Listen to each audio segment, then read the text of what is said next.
శ్రీ మాత్రే నమః. నమస్కారం ప్రియమైన వారికి, నేను పండిత్ సూర్యప్రకాష్.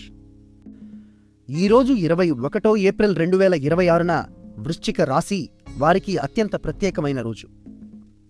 శుక్రుడు అంటే ప్రేమకు అందానికి అధిపతి అయిన గ్రహం మీ 7వ భావంలో ఉన్నారు. 7వ భావంలో ఉన్నారు. 7వ భావం అంటే వివాహం, భాగస్వామ్యాలు, సంబంధాలకు సంబంధించిన స్థానం. శుక్రుడు వృషభ రాశిలో అంటే తన స్వంత ఇంట్లో ఉన్నారు కాబట్టి ఆయన శక్తి రెట్టింపు అవుతుంది. వివాహితులకు భాగస్వామితో సంబంధాలలో మాధుర్యం పెరుగుతుంది. కుటుంబ కార్యక్రమాలు, శుభ సందర్భాలు రావచ్చు. అవివాహితులకు మంచి సంబంధాల అవకాశాలు తలుపు తడతాయి. కానీ ఒక జాగ్రత్త, ఈరోజు మంగళవారం అంటే కుజుడి రోజు. కుజుడు మీనంలో శని, బుధుడితో కలిసి ఉన్నారు.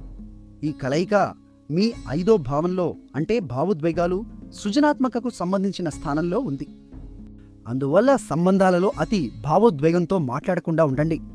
ఓపికగా, ప్రశాంతంగా ఉండటం మంచిది. ఈరోజు మీ అదృష్ట సంఖ్య 7.